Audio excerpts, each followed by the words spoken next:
It is a great honor and a privilege to introduce Olga K. Your maiden name was Czik, and Olga, we're here with your daughter Judy Cohen in your beautiful home in Sharei Tikva in Israel, and you were born in Hungary. In Hungary, and it's nearly 100 years ago. Nearly, yes. It's, you must be one of the youngest 99-year-olds I've ever met. But next year, in 2026, Ken and Hurry, you're going to be 100 years young. Yes, 1 year and 1 month. It's amazing. So, Olga, can you tell us a little bit about your family and how you survived the Shoah and the miracles that you went through and coming to Israel? Well, where shall I start? A little bit about your parents and your grandparents. Well, I only had one grandmother that I know of. I mean, lived when I was born. My mother's mother lived with my uncle, and that's the only grandparents I knew. I was born in 1926, Újfehértó. To be translated, it's a new white lake. And it's in Hungary. And it is in Hungary, and it's a small town.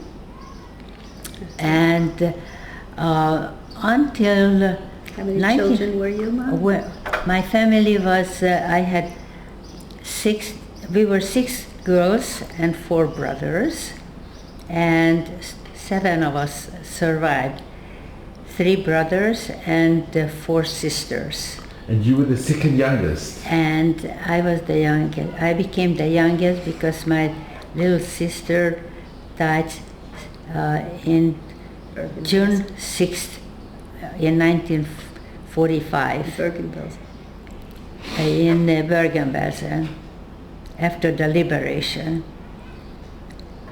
Olga, what do you remember about growing up in your town? Well, it was a very small town, and we didn't have much entertainment, especially those years in my childhood. It was a quiet, I did go to movies sometimes, and how shall I describe it? Well, I will describe it now. At that time, until 1940, recently, when was it? You have to tell me, anyway. What, in 44? Okay, in my childhood, and my husband and I went back to Újfehértó, and my children also later on. When we went back, it still looked the same. 1971. Judy, you went with your... Yeah, you tell me. Well, my sister and I went with my mother in 2001. And that was our heritage trip. And we visited my mother's town, visited my father's town, but that was in 2001. Okay, let me describe Újfehértó.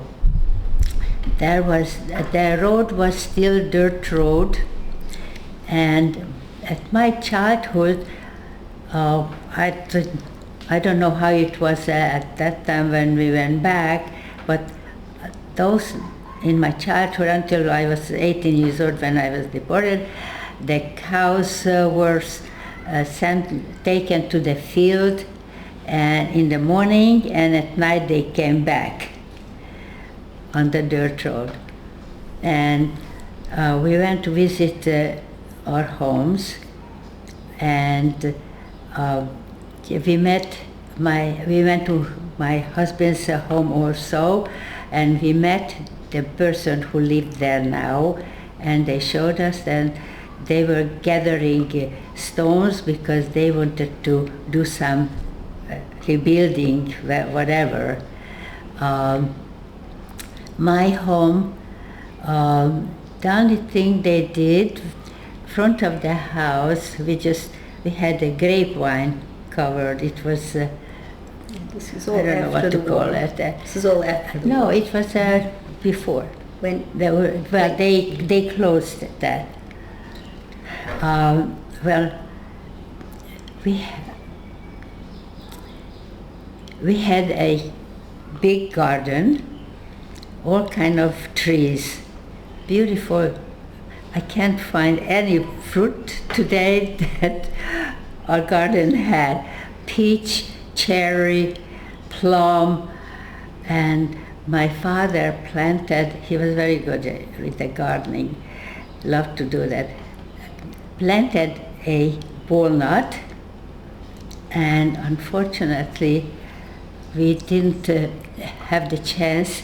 That year gave the first fruit, but it was still green. We didn't have the chance. in 1944. 1944. Nazis came before you were able to eat the Yes. nuts. And Judy, did you, Olga, did you come from a traditional family, a religious family? Yeah, not a Hasidim, but very Orthodox. strict Orthodox. Orthodox, strict Orthodox. My father covered. At that time we didn't, the men didn't, the He males wore a didn't hat. cover, didn't wear kippah, but Hat. hat. He wore a hat. And there were a few who wore stramle. There was a very famous rabbi in Újfehértó. People used to come to him on Rosh Hashanah and Yom Kippur for blessing or whatever. And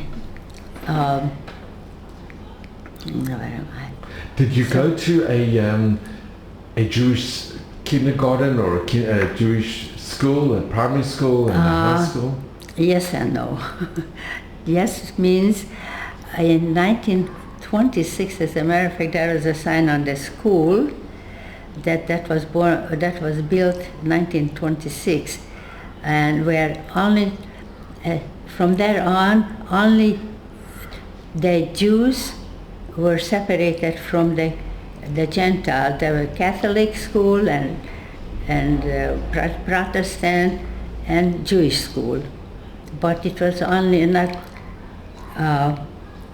We didn't learn any Hebrew or anything, except once a week a rabbi, I don't know, it was a Jewish teacher. We got. I know how to read and write, but I didn't understand Yiddish or Hebrew. But I know how to daven. Once a week we got a Jewish education, and the boys, they did have a Cheder. They also went to the same way. Everybody, the Jews went to the Jewish school and the Goyim to the Goyim school, and the boys had more learning than the girls. And Olga, do you remember the synagogue, the shul? Yes, it was a very nice. We did have a very nice shul. When we went back to visit, we saw the Magen David on it. It was empty, right? Remember? You don't remember? We were there, but it was in 2001. The building was still there. I don't know what happened to Do it. you remember the rabbi of the town? No, I don't remember. But you grew up. It was a very Jewish orientated. Yes. Yes. Totally It was Shomer Shabbos. It was a. They were Shomer Shabbos. We were. I don't remember how many Jews were there. Quite a nice number, and we lived quite well with the Goyims. Did you have non-Jewish friends as well? Yes. And you all got on well? You got on. Oh yes. Did you ever experience any anti-Jewish, any anti-Semitism when you were growing up? Not so much really. There was what is that called, where they sell beer and things, a bar. Liquor store? A liquor no, Bar or it's a liquor bar. store? It was a bar. Only the Goyans went there. It was, I think, 1940, not, around 1942, a guy beat, hit a Jewish man, our neighbor, it's America, 3 houses away from us, and he died from the beating up. And they said that, oh, the police said, he's old and he would have died anyway. But otherwise, the anti-Semitism in Olga wasn't that bad. Judy, when you went, Olga, when you went back and Judy, to your house, did your house, they let you go inside the house? I'm sorry? They let you go inside your house when you went back? When we went back? In Yes. 2001, yes. Yes, they did. And the people that now were occupying the house, were they approachable? Let me tell you about that. When we went back, we find out that when we were taken, our neighbor's daughter, who was married but they had no children, and they moved in there. Into your house? Into our house. They just took it Yeah. over. After they were just, deported, they took where over. all the Goyim, they went wherever and they took, we didn't take anything. And whatever they took, we didn't even ask what happened, or To the furniture or the belongings. My sister had a very nice Persian lamb coat, and I wonder, I'm sorry, I didn't ask what happened, but anyway, so what happened when my siblings came back, three of them went back to Wifehirto, and they were claiming the house, and I don't have to sell. They said you can buy it or Give it back you to want us. to give it back. And this couple's husband, they were fighting. They didn't want to give it back the house, but eventually the Russians were then at that time. You know, Hungary was okay. Eventually, they had to give it back, and my siblings, my brother and sister, they sold the house, and they didn't want to buy it. And so when I went back with my sister, we met this neighbor this woman and her sister, one of the sister's husband was, excuse me, I'm sorry. Okay, who took over when we were deported, this couple who took it. So his wife, who was our neighbor's daughter, and her sister, we met, and she asked her husband to come and see who's here, we want to meet you. The two sisters were very nice to us when we came back. They were happy And I heard him wouldn't come out, didn't want to meet us. But when we were taken, I saw this family who lived right across from our house, and this family were, not even the Goyans were allowed to go when the deportation started, and they were really standing there with sad face. We were very good neighbors. As opposed to the others that were dancing with joy. And the two family lived one behind one another. That family was not very nice. It's another story. When your brothers came back, were there any of the belongings still in the house? Were they able to take any of the furniture or any of the... I'm sorry. When we were taken... No. when Adele and Mickey, When they came back, were there any of your belongings Nothing. in the house? Nothing. That's what happened with everybody's house. just taken. They taken whatever they wanted, and it was by then they were goyim moved into houses. Judy, can we show a picture of your grandparents? Sure. Okay. This is my mother's mother. That's my mother's father. This is their engagement. This is at their engagement. Yes. Uh-huh. And the only reason they have pictures is because my grandfather had siblings in America. So he every once in a while sent them pictures of the family, and that's the only reason they have pictures. And then you have another iconic picture of the whole family, Yeah. where Olga, you on your mother's lap, and your mother was pregnant with Eva. Yes. With Eva, the Eva, last yes. one, yeah. That's, This is such an amazing picture. yes, it is. It's beautiful. Yes, and this is my mother here, sitting on my grandmother's lap. And my grandmother's pregnant with Eva there. And this one is my mother's sister. Her name was Miriam. This is her husband. I am named after Miriam. She died in Auschwitz in the gas chambers. He was beaten to death by We Germans. don't know what happened to him. That's what we think yeah. I think he was taken. Or They beaten to lived death in or shot, Budapest. yeah. They lived in Budapest, and whatever is, they just police came and took him without any. They're not verdict sure whether he come. was shot or beaten to We death. have or what. no idea what really happened to him. Judy, there is a But- bit of a resemblance with you and your aunt. Oh, really? I Oh, think so. thank you for the yeah. compliment. She was very beautiful. You can see, yeah. Right. So, my name is Miriam Rachel, and I'm named after her. And Olga, can I ask, when the war broke out, when the Nazis in Maximo, when they invaded Poland, and the war had started, did you know what was going on in the rest of Europe? No, we didn't know. We know nothing.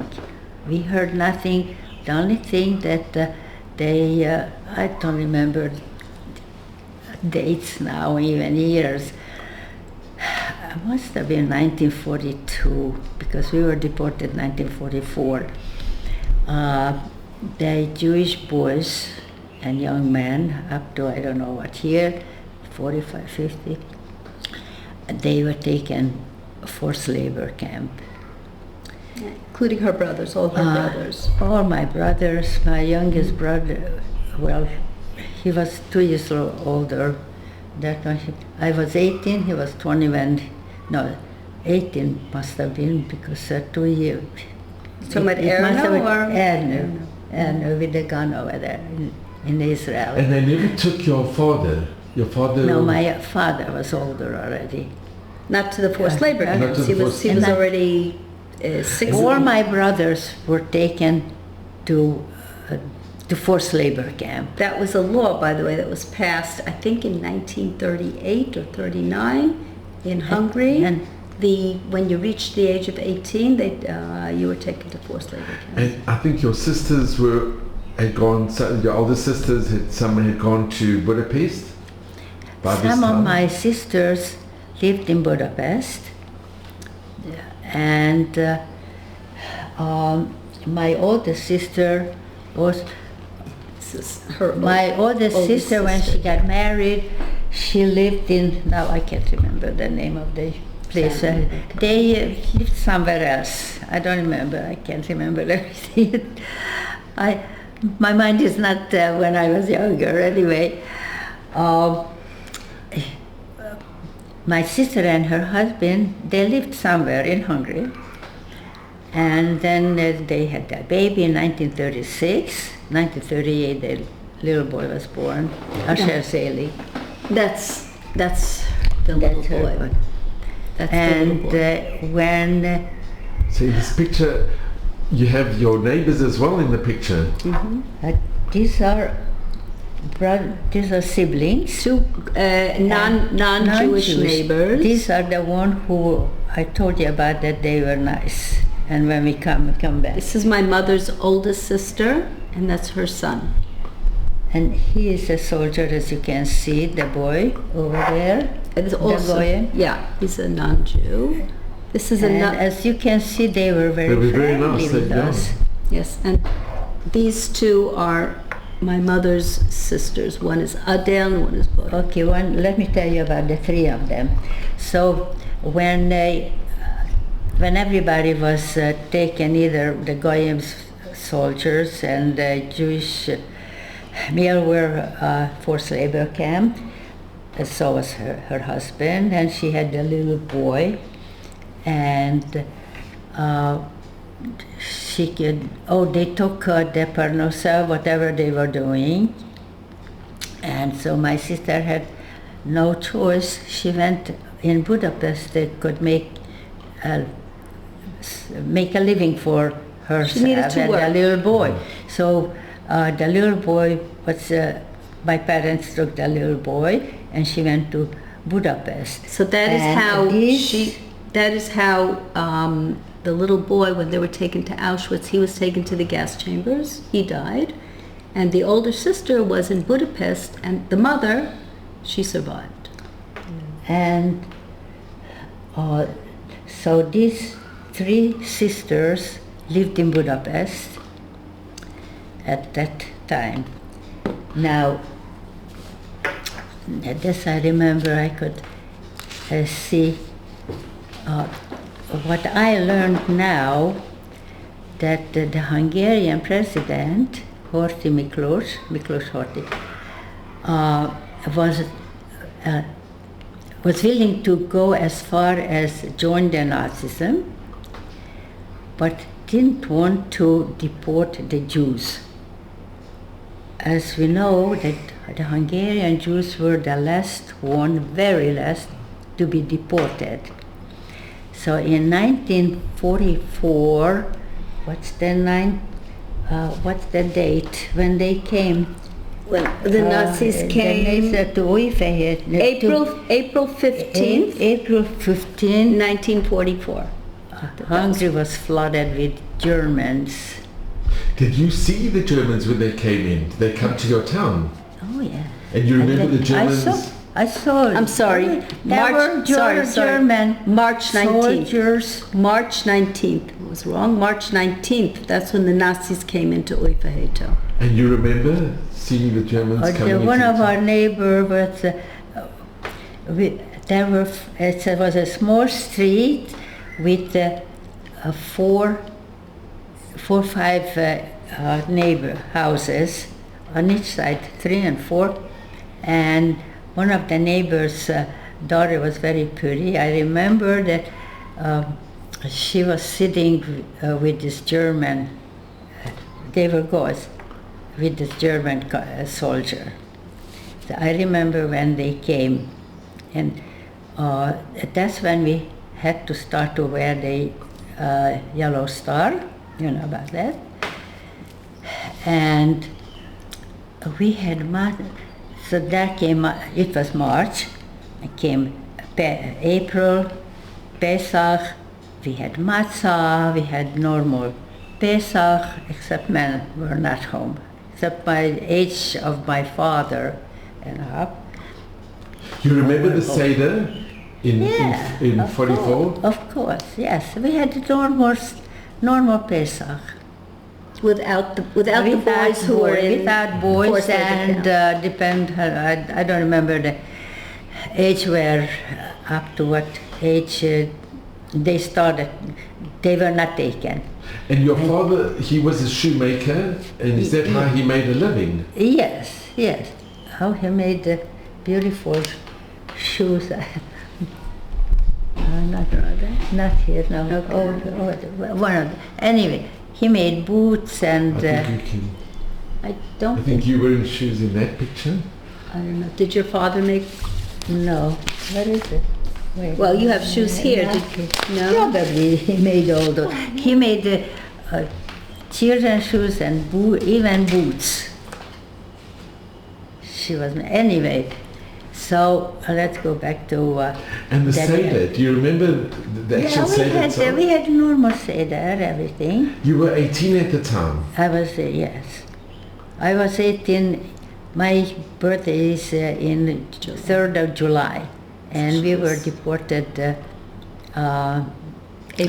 April.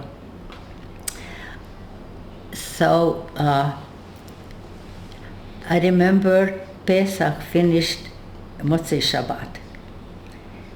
Motzei Shabbat, we were told, the town was told not to leave the house, not Goyim, not Jews. That night, Motzei Shabbat, Motzei Pesach, they started to take the Jews, first the doctors and rich people, and we thought that maybe they are taking just, certain people. Then came Monday. I did mention that no Jews, nobody was allowed to leave the house. Came Monday, continued the taking people. And then on Tuesday morning, they came to our house, and we were told that we can take some pillows with us and little bag, whatever we can. And we were taken to this City Hall. City Hall? Yeah, first to the City Hall. They gathered the people in the City Hall. I think your sister wanted to take her fur coat and they wouldn't let her. Yeah, they said it will be sent after you. And Olga, can I remember when you were taken, the date, it's a very important date. There was the 15th of April, I think, when you were taken on the... April 15th. Yes. April 15th, because you were liberated exactly a year later on that same date.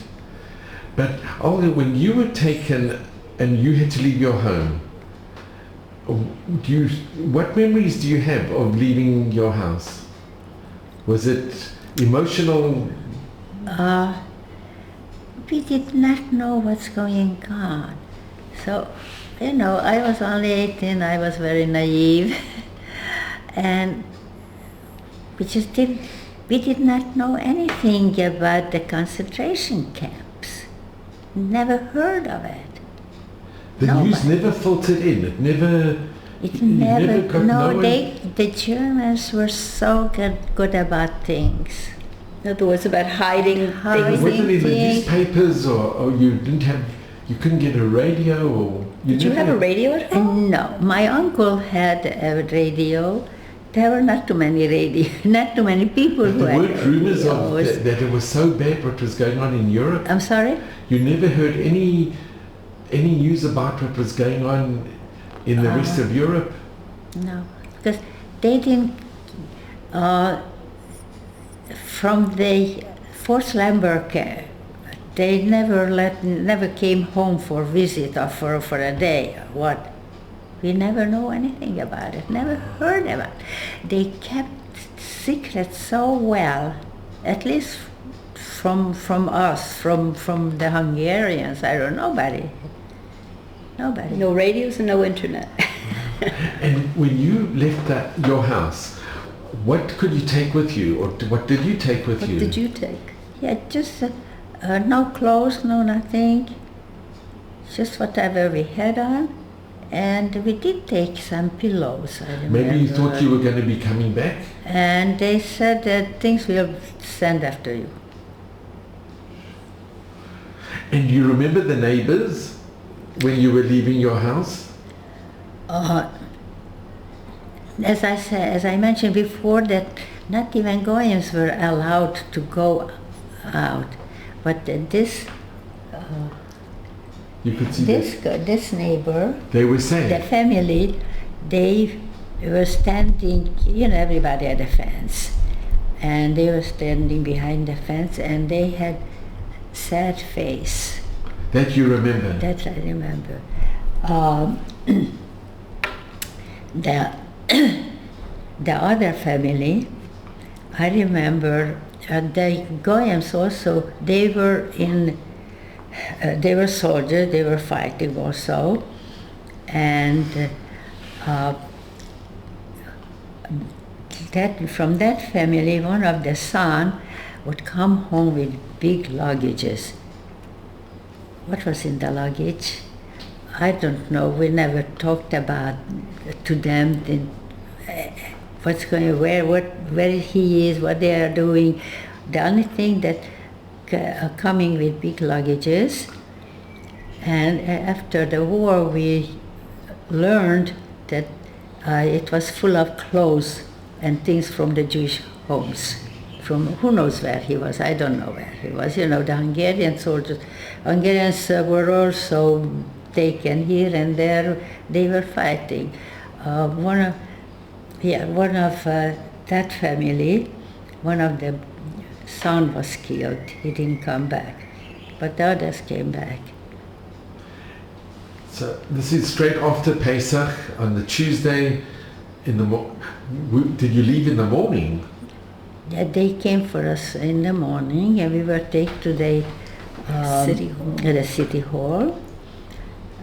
We stayed there for the day, and from there we were taken to this. It's called Shimapusta ghetto. Well, it was a farm actually, and we were taken where the horses and cows, what are they called? Barns. Barns. Mm-hmm.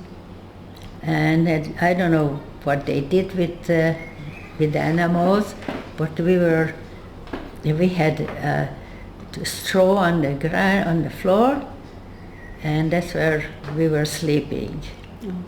Talk about how somebody wanted to take Asher. That's very important. Oh. Yeah. While they were there in the ghetto, my Aunt Bella's son Asher was with them. Well, unfortunately, at 99, my mind is not as well as you are amazing. So just mention that. So anyway, somebody came and asked for the little boy. Apparently, he understood what was going to happen to the Jews. Apparently, and he offered. I have no idea. It's only we imagine. Non-Jew, and offered to take him. And look, my grandfather, that's a terrible debate. Do you give your grandson to a perfect stranger? And they didn't know they were on the way to the camps. Just a minute, Judy. Mm-hmm. We were in the ghetto. The little boy and the little girl. Where is Susie? Susie, I have to find one her. of those pictures, probably. I have to find Susie. Yeah, we have a picture of I'll just put 2 children. Yeah. Oh, this okay. Yeah. So. Oh, you have it? Yeah. Okay. Hold it up for you. This we is. have a look for it. Okay. Yeah.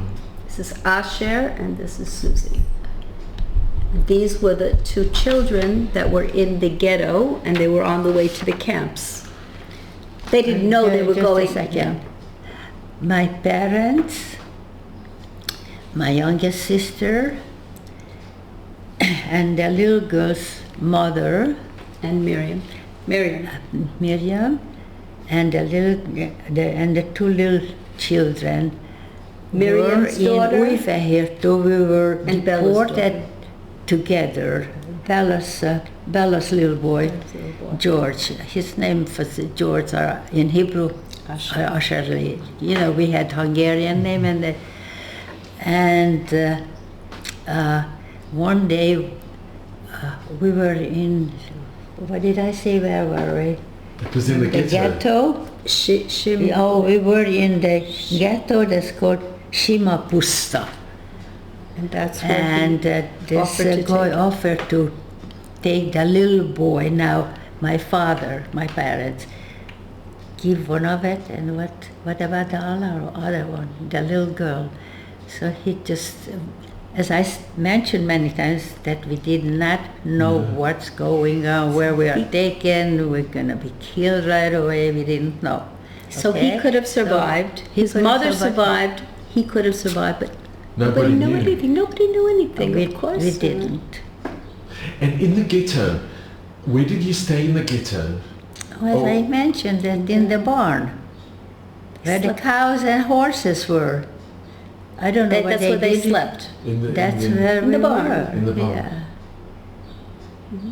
I don't know what kind of food we got, little something. And how long did you stay there? In Shimapusta we stayed 4 weeks, right? And Did you yes, have enough food? Do you remember being hungry or? we got something. We did get every day something. I don't remember exactly what we got and how much we got. And what but did you, not what much. did you do for those 4 weeks? We did nothing. One day, there were soldiers, police who Guarding were you. guarding And with the us. Hungarian police. Yes, of course. Was this part of the Arrow Cross? I'm sorry? It was just the Hungarian police, the regular Hungarian police. Yes. Well, we are in Shimapusta in the ghetto. I don't know what made perhaps that person did something that the police didn't like, or I don't know what he could have done, or just decided that maybe this Jewish man was wearing his talit, asked him to put it on the floor and do some push-up on it. On the talit. And you On saw the that? talit. You remember Yeah, seeing this? of course. Well, we were there. It was a small place. Then you were taken to here. Right. Then you were taken to there. Yeah. So we were here about 4 weeks, and from there, after 4 weeks, we were taken to this city. It is called Nyíregyháza. We were taken to buildings, empty buildings. We were like sardines in that room, each room. Why? Because they gathered from the ghettos, and what did I say, how long we were there? Well, the first one you were there for 4 weeks. 4 weeks, And then you were taken. And Nyíregyháza, this was the last stop before Auschwitz, May 1922, 1944. That's when you were taken, put in the cattle cars. Yes, that's where I am now. We are taken from Nyíregyháza ghetto, and in May 1944, we were taken to the cattle cars. Can I just ask, how was the conditions in the ghetto? Do you remember We were not Before. doing anything. We just this was a place where they gathered from the towns. It was a big field, cows and I don't know what, and that's where they gathered the Jews. So we were there while we gathered to this place. After 4 weeks, why they did this way and that way, we were taken to, the city is not far away from that. We were taken, it's called Nyíregyháza, it's a city. And there we were taken to buildings, no, not yet, to buildings. We were gathered from small places, like sardines in the can. We were so packed in the rooms. We couldn't practice even sit down. There was no chairs or anything. It's empty rooms. How long was I there? a day. 3 days. They're 3 days. No, no, I don't know. You don't mention exactly. Oh, You, I don't you were remember. you were in the cattle cars for 3 days. Then you That, arrived that, in I remember, Auschwitz. that Yes, I remember. okay. That. Yeah. So So in that house, a day or two, I don't remember that. From there, we were put into the cattle cart. Do you remember going to the train? Yes, of course. We were just, I don't know, have you ever seen a cattle cart? But was the walk from the ghetto to the trains, you had to walk there? It's, was it I'm sure that we, I don't remember. And when you saw the trains, what was your impression? It was... No impression, I don't remember. They had no You idea. didn't, We you didn't had- know where you were going? We were just taken here and there, and what And who was in didn't charge? It know was- anything. It was the Hungarian police that were guarding you. Yes. Were there any Germans at this time guarding you? In the whole Hungary were flooded With what? with the German soldiers on that day I mentioned before. But when you were taken to And- the trains, were the German soldiers as well? I'm sorry? When you were taken, marched to the trains, were there Then German they- soldiers? Or Then Hungarian. they... Were they Germans or Oh, that's Hungarians? a good question. They were Germans, yes. The Germans take over.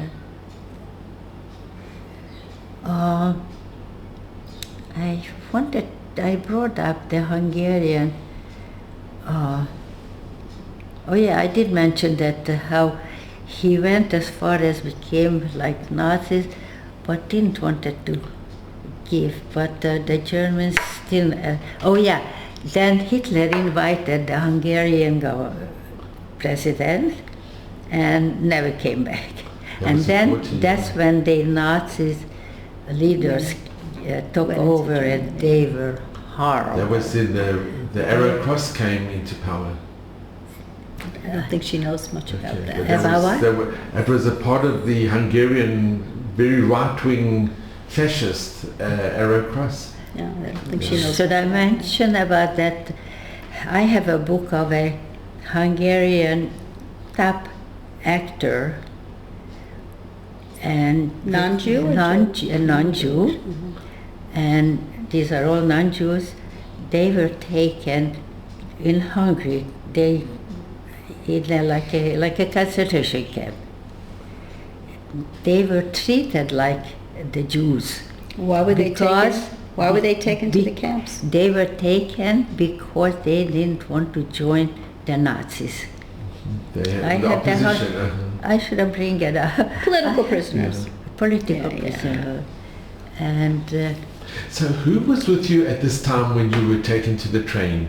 It was your mother and your father, my your parents. parents? And Ava is in her stomach here. So My Eva, youngest we have one picture of Eva. yes, This is, I think, the only... the only picture I have of her.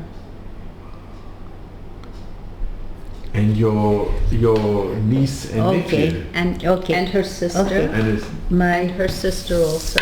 okay. Here we are.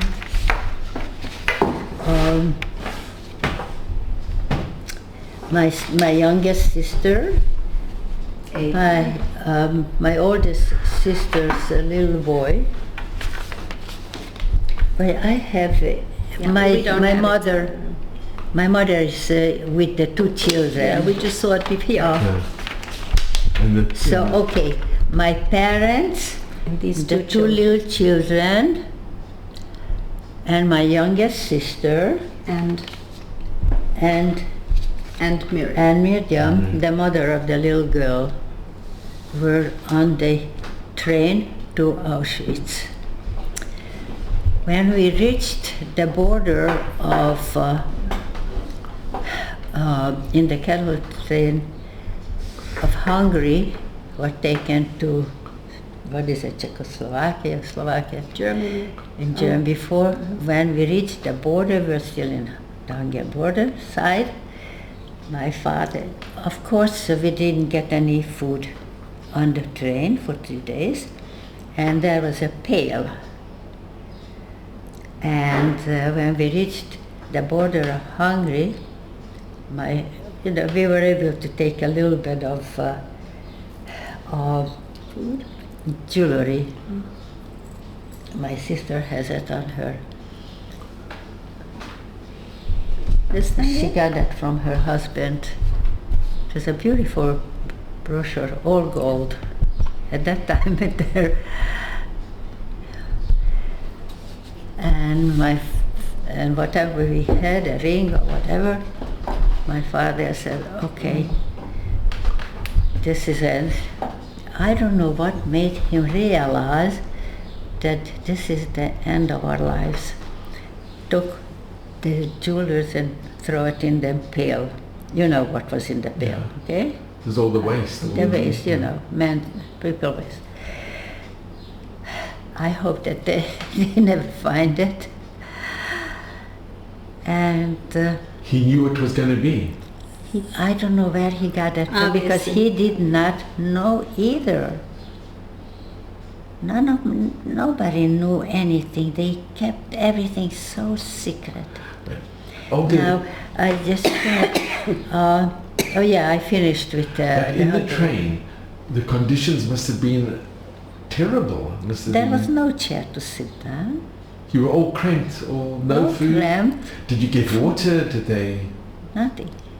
For 3 days? 3 days. That must have been Amazing what people can endure. Oh, yes. And young, old? Yes. Did any people pass out?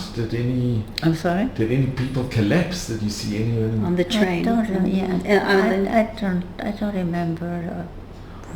I don't think so. Because I don't remember anybody would collapse or anything or die. It must have felt like an eternity when you were on the train. It must have been... I was, as I mentioned before, I was kind of naive about these things. We had no radio. I had education 6 years, of course, and whatever I learned in Hebrew school in 1 hour, 1 week on Sundays. So then we arrived. I don't remember how long it took to get to Auschwitz. 3 days. No, from Nyíregyháza to Auschwitz, it took 3 days. Mm-hmm. And just the recent years that I realized that it was Hitler. Mengele with the white gloves, who was telling, go there, go left and right. There was a left and right. When did you arrive to Auschwitz? Was it... Sorry? Did you arrive in what time of the day? May 25th. Oh. May 25th. And I remember. Was it during the day or at night that you arrived? No, it was during the day. What time of the day that I don't remember. And when they opened the doors of the train, what did you see? Well, they just told us to come and get off, and then we were lined up. In groups, males and females. First, my father was to the left, remember, with the man, with males, mainly men, because especially young boys were in the forced labor camp. And then my mother, my sister, with my sister's little girl and my other sister's little boy, and the two, my youngest sister and I were in one group. And then the two of us, my youngest sister and I, were sent ahead. And do you remember Mengele? Eventually I realized that it must have been, we were not introduced, of course. that I realized. When they got there, she didn't know who Mengele was. I saw pictures, or I don't know what, but I heard about him. It had to be Mengele. So then my youngest sister and I were sent ahead, and don't ask me why, what made me. We were running practically. My sister was terribly scared, frightened. And we were running, and a few steps after running, I stopped and looked back. I don't know what made me do that. They were still standing there. Your parents and my parents and that group, my parents and the group of the children. I just named the children, the children and my mother and my sister and Miriam Maria. And my little sister was crying, screamed, "Olga, come!" And she was so scared. From that moment on, she was, anyway, well, when we were separated, we were taken to this big room with soldiers, German soldiers, with the dog. They were always with these beautiful dogs, always. Mm-hmm. And soldiers, men, women, we strapped. Everybody knows about how we were taken off the clothes completely, from shoes, and then hair from everywhere, shaved and shaven. And they just picked something and give it to you. To it wear. Fit you. It didn't wear. fit the clothes, the dress, whatever it was. And I remember I took my new pair of blue shoes. I liked so much. And also from shoes, and a pair of shoes you did get, and one clothes. It fit, it didn't fit. And then we were lined up, and as we were taken to the camp, we passed by, it must have been Lager A, because we were in Lager B. And they were there already, shaved, and everybody looked like crazy, like not normal people to me. And I told my little sister, relax, you see all these people, they don't even look so well. So everything going to be okay. But my poor sister, she just she didn't want to eat. I said, I'm not going to eat either if you don't eat. She still wanted to eat. In Auschwitz, she went through terrible. So every morning and evening, we were counted. Lined up. We were lined up five in a row, in a row. And we were standing, I don't know why, in the morning and in the evening. We didn't do anything. Food was, we did get about this size, about this size of a bread, of a loaf of bread. I think it must have been for a week. Once a week. And the food was barley for sure, and it looked like grass, because it was green, and it had to be. That was our food. That was in a soup or what? Once a day. And well, we didn't work there, we didn't do anything. In Auschwitz, we were taken once to get real shower. not the other one. Real shower we did get. And on the way, we went through under the sign, what is it called? Work is freedom or something. Arbeit macht frei. You know that. There were 3 young boys hanging. I have no idea what terrible thing we must have done. And other terrible incidents. I think you saw a girl on the fence, on the electric sorry? You saw a girl on the electric fence. A door? A girl. Yeah, I am just about to tell, yes. What happened is that the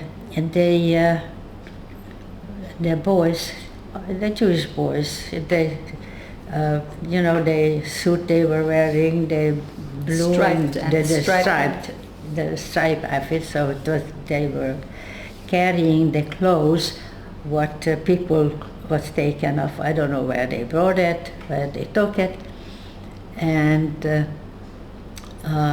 this young man and this, we were all young. They must have seen each other before, and this young girl was standing by the fence. Everybody knows that it was, how do you say, It's an electric. electric, you say it? Electric. Electric. Mm-hmm. And as she was, the boy was throwing a kerchief, because we had no hair and she wanted to look nice. Threw the kerchief Over the fence. Mm-hmm. And as she was trying to catch the kerchief, she fell. She was too close to the fence, and she stayed there. She was electrified. Electrocuted. Mm-hmm. And they left her there for the whole day. That's what happens to you if you try again. So I prove that it was electrified. I don't know, is the fence still there today? Do you know? They do have fences around. They do. They do? Probably left it. They left it as a memorial. As was it. But they didn't leave the barracks. There are some barracks. There are some. There are some. I didn't go anymore. By the time we got there, it was full of from Lithuania, from Poland, and Germany, from everywhere, and from those countries like even Germany. Countries that I just named, they were there for years already, 2 years, 3 years, and they were you still had it good while we were here already many years. Well, the date that you left was very interesting. The date that you left was very interesting. But can I just ask, Olga, do you remember any of the capos or the conditions in what way? In the barracks? They were in uniforms. The capos? And they were called capo. No, in the barracks there were Jewish girls who watched over us. Those are the Is that right way? That were the capos, I think. Were they cruel or were they okay? No, not really. And I don't know if they would have been. Nobody misbehaved. We were all scared. We had nothing to be not behaving, because we knew that there were the German soldiers, and we just had no reason to misbehave. Did you know by this time what had happened to your parents and to... Oh, yes and no. Interesting that they did tell us, who were there already. And you could see the smoke from the crematorium. And I just never saw it. I'm glad that I didn't see it. But I don't know why, I couldn't find it. I didn't see the smoke coming from the chimney, from the crematorium. They told me, you see, that's where your parents are. Could you believe them, or it sounds so unbelievable? How shall I put that? I don't know, I had no feeling. What kind of feeling did I have? I don't know. I don't know how to describe it. But,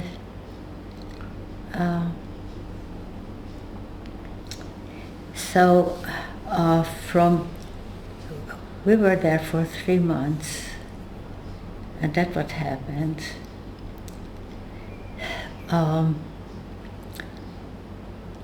One day, they selected some of us. What were their reason, I don't know. And they just put us in it was some kind of, it wasn't a real room, I don't know, from wood something. And we were there for overnight. And eventually, girls started to go out, and my sister and I, we were also very quiet, and a few of us stayed in the room, and then eventually everybody left, went back to the barrack. I don't know what was their idea, why they did that. So that's all it was. Okay. So in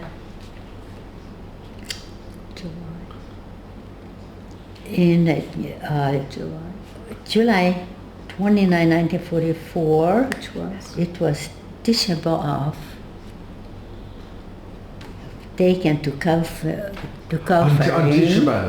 On Tisha B'Av. Taken to Kaufering. Kaufering was a sub-camp of Dachau. That's what I learned recently, as a matter of fact. I Germany. Yeah, eventually, now late, not too many years ago, I found out that Kaufering was, as you go to, or it's Austria, I don't know. It's Germany, Munich. It's in Munich. Very close. Yeah, Munich, and then Kaufering, I saw. And did you go by train?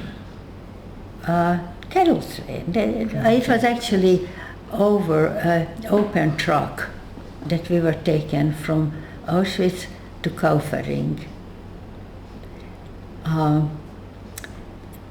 There where we were, they built, it was there already, underground bunkers. And somehow the beds were, as we went in, and there were on the side, from the dirt ground, what shall I say, we were going in, and then here was a higher for bed. There was a blanket and a pillows. And one day, my sister she could never take the situation. She was only 16 years old. And she burst out crying. Anyway, while we were in Kaufering, it did get, can I say, somewhat better in a way. Like my sister, younger girls, they were sent to private homes.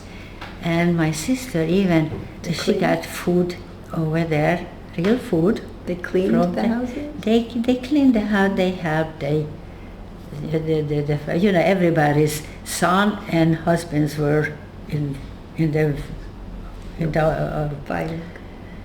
fighting in the everywhere else, and it seems that some Germans were. There were some who actually couldn't dare to show who the nicest part of them. There were. I'll tell you why. Would bring even some little food for me, my sister, and she got better over there. Because she could eat, she could... She was able to eat A and little more food. good food, their food. And you had to work in the fields? Yes, I. In a potato field, and what else did I do? What else did I do?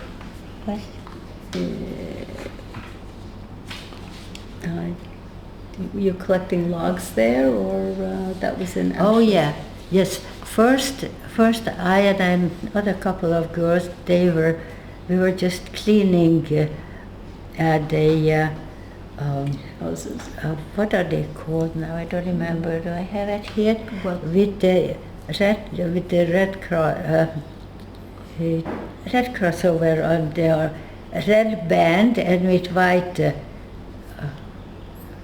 Whatever they called. They were not soldiers. And their barracks. We cleaned it, girls. And one day we were piling up logs, huge like this table, and it was not so bad.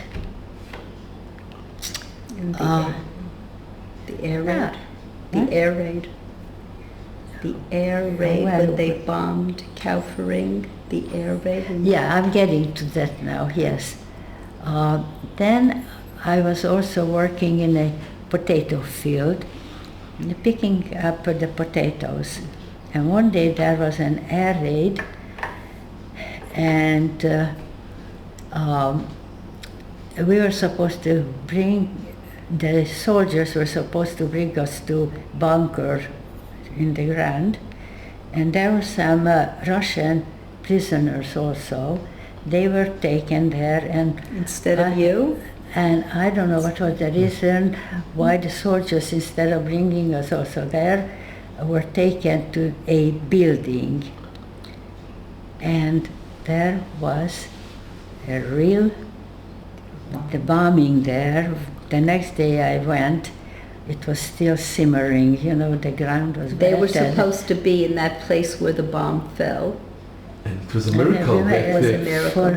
All the Russians died in the bombing. The girls were supposed to be there. Instead, miraculously, we were taken somewhere else. It was the building was shaken, of course, and you survived. the next day when we went, one bomb must have not blown up because I saw the bomb, I saw a real bomb.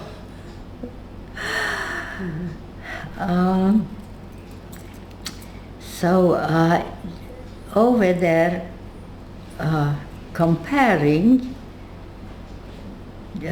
to Auschwitz and Bergen, Belsen, yeah, this is Kaufering. And while we were there, some Lithuanian, they were bringing girls from Lithuania. You're from Lithuania also. You know about them, probably. Mm-hmm. No, they just brought people over there. So that's what we did. And how long did you stay here before you were taken to Bergen Belsen? Also 3 months. 3 months Auschwitz, 3 months Kaufering, and 6 months in Bergen Belsen. Now in Bergen Belsen, We were taken end of November. Let me think. My computer not as good. It's very cold there. It was November. It was cold, of course. We had only this one dress on, and How did you get to Bergen, Belsen? Do you remember how you...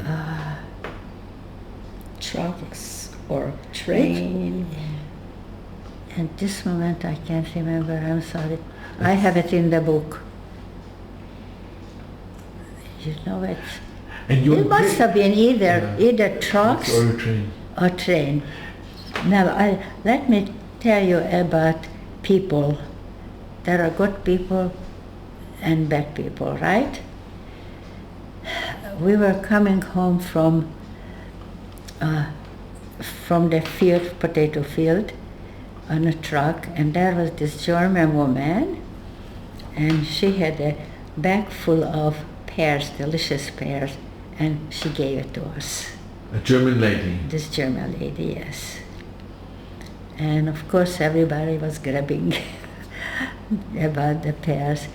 And also, this is, I think it's interesting, we were lined up to take in to the field, and there came, while the soldiers must have been faced Looking the other way. looking over the other other place than where this was this one man. He had one apple, and it so happened, I don't know why he found me, gave it to me. I think it's important It's very to know important. that They were also that good. there were people. We know about it. That I heard that a German man were gathering children, and he wouldn't give them up. They were found, and he wouldn't give up the children, and he went with the children. To what? To the. I don't know. Have you ever heard that? There was also Polish. There were righteous Polish and... Oh yeah, they were horrible. But there were some righteous as well that risked their life to save Jews as well. In Poland also there were some who were hiding as much as they possibly could. Yeah, people are fortunate in this world. There are bad and good and all kinds. That's the problem. Not everybody good. So What was your impression when you saw Bergen Belsen? Was it as compared when you went to Auschwitz and now you were going to Bergen Belsen? And how was it in Bergen Belsen? We were just taken to a barrack. It was very long. Did you know this is a concentration camp? We know that we are in concentration camp. We are taken from one place to the other. And I don't know if anybody knows that I learned recently, actually, not too many years back now, that well, you will understand why I'm sure that it was Bergen Belsen became a place where they gathered. What was I in the prisoner. A prisoner. From other camps, they were bringing the girls to Bergen Belsen. Towards the end of the war. It was toward the end of the war. It was what did I say? November. Mm-hmm. Now what happened? First, I met a girl in Bergen Belsen who was from the city where my mother's sister lived. And then came another group. Bella was on. Oh yes, yeah, this is important. As I said, that Hungary was the last country taken. One day we heard that a group of girls are coming from Budapest, And I knew that my 3 sisters were in Budapest, and maybe one of them, of course, they didn't expect that. We didn't expect what I'm going to say. So, from they were coming in groups from 2 places for somehow, I don't know why. My sister carried a pocketbook. That's why I have some of the pictures. So you've And you the suddenly sister- saw your sister, Bella. You saw Bella in the group. What? Wait. Uh-huh. And so she carried her pocketbook and also the beautiful sitter that she got when she got engaged. This is now your older sister. This is my oldest. That came my with oldest sister. that came with the group. With a little boy. That came with the group from Budapest. And that's This group are coming from Budapest. So we heard that they are from Budapest, and my sister was then looking. Your younger my sister. younger sister looking at this group, and I was looking at it, and suddenly I hear a big scream crying. That was my oldest sister from Budapest. And when you saw her, it must have been so emotional. So We just cried on each other and didn't ask anything. I never ever asked. Of course, eventually we heard what happened when I came to Auschwitz, when we brought to Auschwitz, as I said it before. So, and then, as I said, groups are coming from other camps. One day, who is coming? My mother's sister, the same sister that I mentioned just now, daughter, Elizabeth. You're talking Elizabeth. And again, we're happy to see we are alive. A little while later, still coming groups. Who's coming? My mother's, this cousin who's here just now, I just mentioned. Elizabeth, her sister Sarah. Now she's telling us that from her camp also the lined up girls, they never knew, they were not told, oh, you're going to be there, where you're going to be, right? So this group are coming to Bergen, Belsen. But my cousin wasn't among this group. And she said she just had this feeling that she just had to do something to get into this group and come with wherever I'm going, I want to go. Somehow managed, they changed dress and she got into the group, and this group is coming to Bergen, Belsen and discuss, and the 2 sisters meet in Bergen, Belsen. Elizabeth and Sarah. Now it's interesting because she was there, I don't know, few days. Who, Elizabeth or Sarah?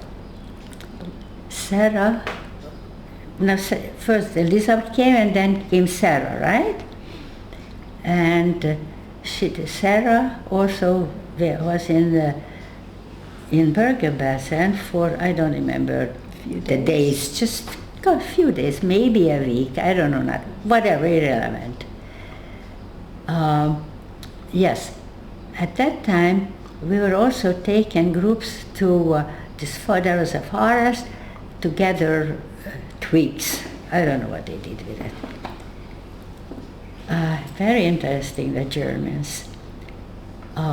We were never asked what our names are. Okay, we were lined up to go to this forest, like the day before.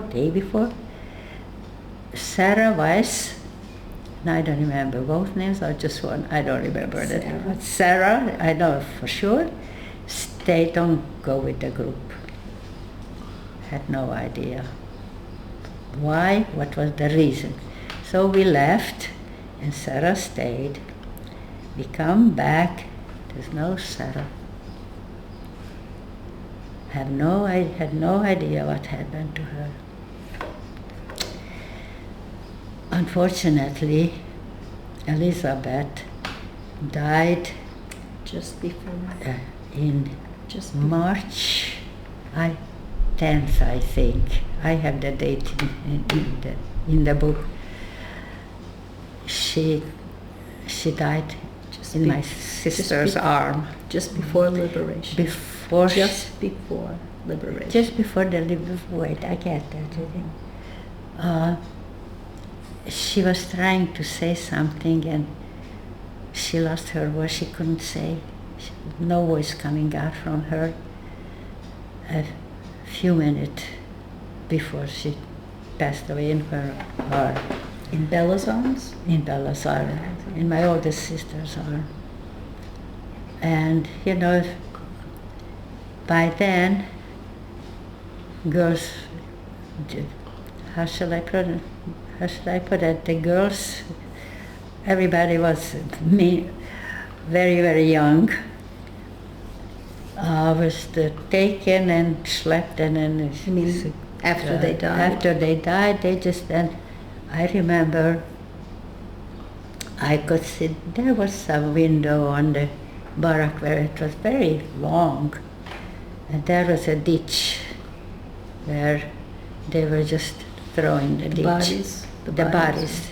Yes, I'm saying it, the dies. And so we gave one of our bread to two women to take her nicely and bring her in with the others. So that was then. And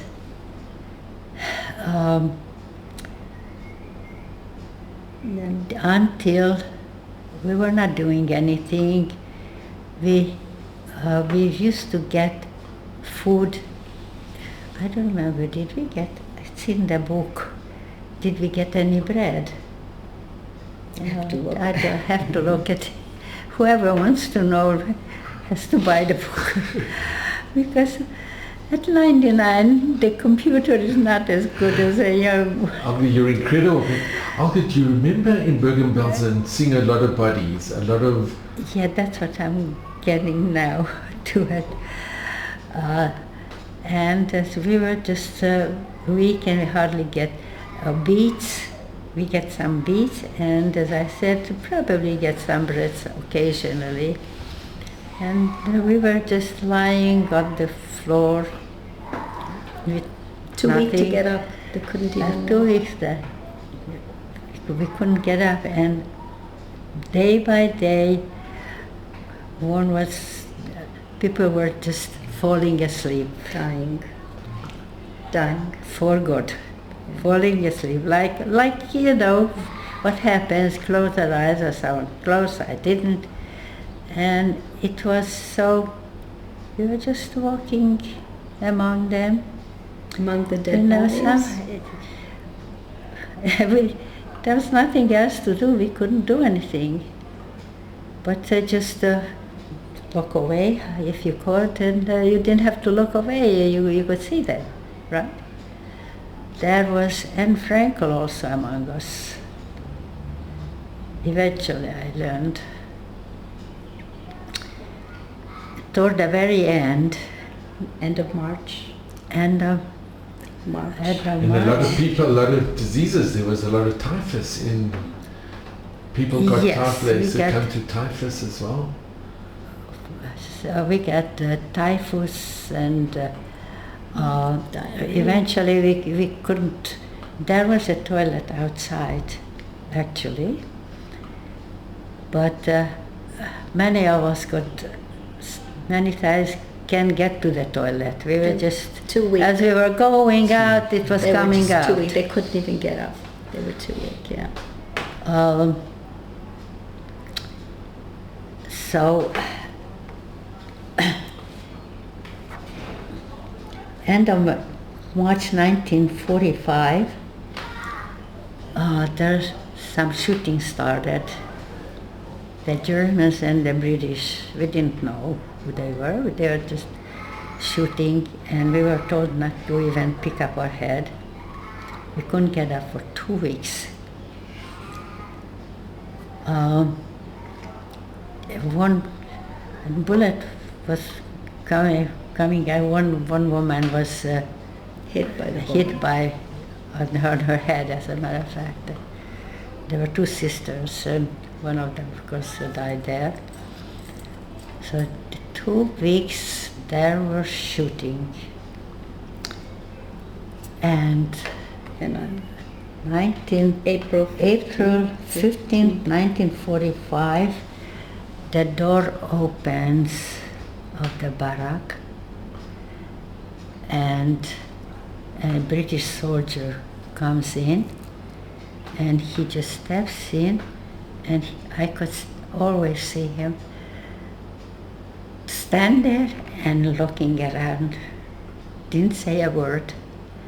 I remember I happened to be standing, like here was the door coming in, and I was on this side, standing in the barrack, and nobody said anything. I think we were stunned. We had no fear. We didn't know what's going on. And when the British came in, we were told it's okay to get up now, and the war is over. And this is on the 15th, exactly a year April when, 15th. when you were April deported. 15th, It was a year, Yes. exactly a year. Wow. Mm-hmm. Yes. Yeah. Yeah, yeah, yeah. Yeah. How was your feelings knowing that the war had ended? As I said before, we had no feeling. No feelings. We didn't know what to say. We we're quiet. We stand there, just like the soldier and everybody else. And also, most of us couldn't even get up, couldn't move. My little sister, she lost her lower on the left side. That was her The younger little one- cousin, My youngest sister, Eva, her lip, I don't know if you know anything about that. It's separate. It was Hanging. Yeah, that's what I was looking for. Hanging, like was came. I don't know why. She asked me to cut it off. I said I don't have a scissor or anything. And what happened to her? They what went happened to to her? wait. So when this, okay, now we are liberated, and soldiers come in, and we were told to take that one dress off, and they saw that the lice were practically, you could see all over us. So right away first they put some powder on our head for the lice. And the liberators nowhere expected what they have found. My friend he couldn't say a word.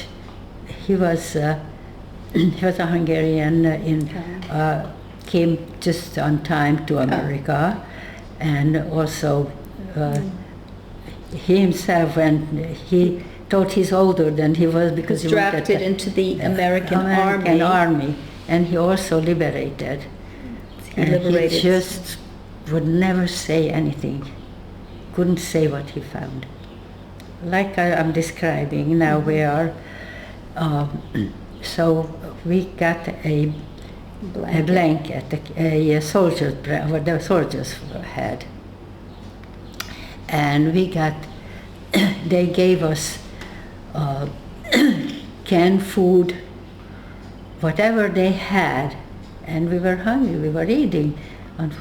That was unfortunate. We should not given any food. We should have put on a how shall I put it, diet, a careful food what we should eat. Well, I have to mention this. So we were all looking for food, of course, and there were Russian women prisoners. They were in good condition. Better. And they looked very good condition to me. And there was a basement where there were food. The Germans kept food, I guess, I don't know. So I heard, and I wanted to get some food for my sisters, for us. I was very brave. I went, and I'm going to bring some food. But I went as far as about this far from the wall, and as I mentioned, that there were a group of women, and I fell down. They pushed me down, fell down. Nobody helped me, didn't bother. So I crawled to the wall, and that's how I got up and went back without anything.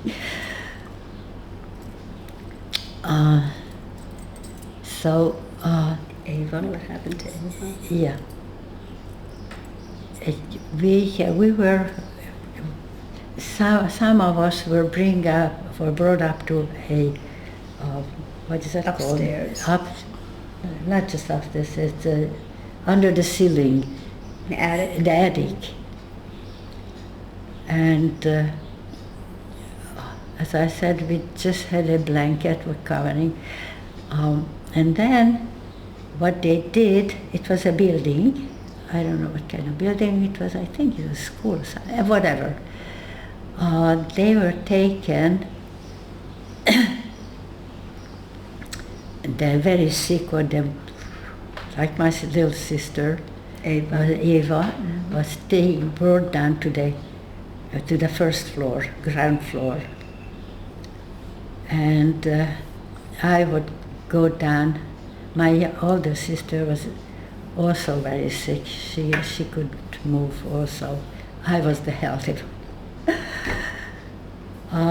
I don't know, I just had the courage or what. So I would go down to visit my sister. Eva. And I don't remember how many days, how long well, you have to remember the dates. It's not important. So I would go down to visit my little sister. And one day, as I mentioned before, we had no clothes on.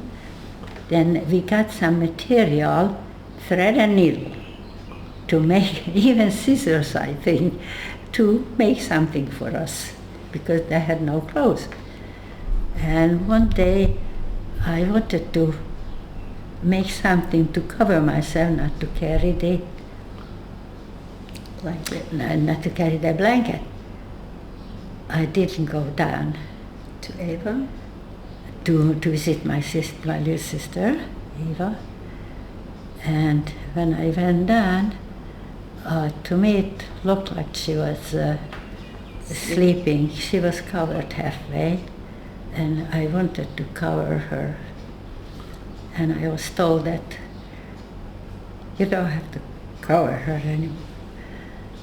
And because I was crying, and this girl says, there were more. There were a few girls down there. I just lost my sister also. So another girl there. Yeah, I think after the liberation, a lot died. Many died. When we were weighed, they weighed us how much we weighed. I remember 26 kilo. But just, you can imagine, Skin and bones, yeah. Yeah, when you were taken Especially to like Sweden. Taken to Sweden. Then one day we were told that whoever wants to go to Sweden And my sister Bella and I, we decided that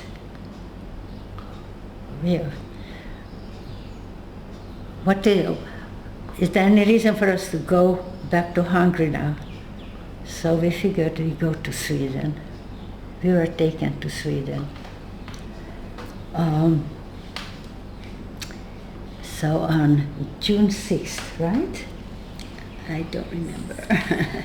I believe it was June 6th. Okay. We were taken to the boat Drottningholm, it's called, and we were taken to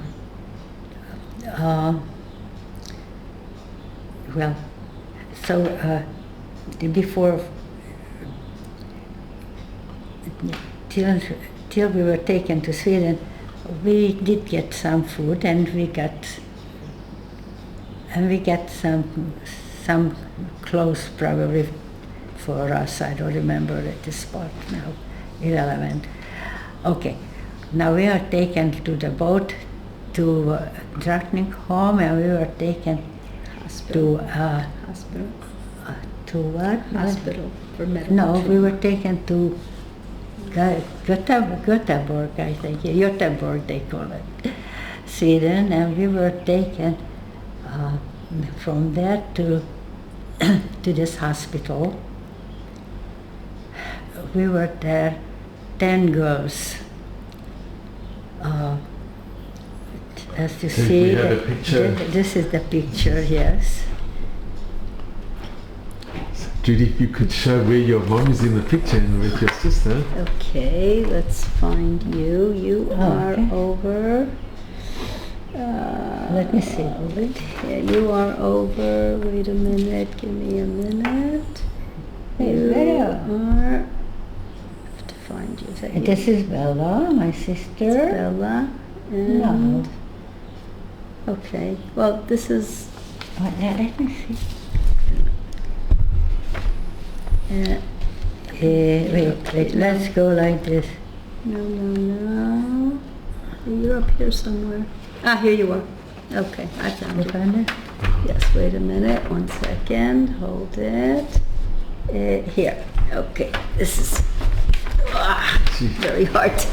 this is amazing. Yeah, wait, so right under my finger, that's my mother there. And my Right- sister. right under my finger. You want my sister too? Yeah. Okay, and Bella is my, easier to her find. older sister Bella is over. Yes, I will. Oh, here. Okay, and this is her older sister right under my finger. Of course, here That's we Bella, are her older already. sister. But yeah, you're looking much better. You're Yeah, looking- by the You've way, we recovered. were here for How a long while were you there? already. In here, does it say where? August 1945. So we're talking about a few months. It's a few months. Few months It's a later. few months. It's a few We're months. talking about What month? May, June, July, 4 months later. So they got, Oh yeah, we got very good. And they treated very you well. They treated you. That's amazing how people change. I don't understand. but how did they treat you then? Okay. Then? Oh, they were just wonderful. They're wonderful people, Swedish. They were so good, and the people are trustworthy themselves. Later on, we were. I was working already. It's a year later, when I was working already. We lived in Mjölby, Sweden, and somebody was getting married in a church, and we went to the church, and one of the Swedish girls, sometimes you forget about something, left her purse in the church. I remember, I can see even where the church is and the purse there. She went back and it was there, of course. They were, you can't imagine the beautiful, sweet they were. And you learned to speak Swedish? Lite grann. Probably the only Inte tala picture I remember. svenska. And then you received a letter that No. some of your siblings were alive, Right. right? Yeah. So So here we are all Hungarians. There's one girl, she's from Greece. Let me see. Do you remember where she is? Yes. She's also a immigrant, one of us, Greece. Survivor? Survivor. Mm-hmm. Did I show you? Yeah. And then you received a letter. Excuse me. And oh yeah, here is a Polish woman. Oh, where can I find you now? Mm-hmm. Yes, I believe this one.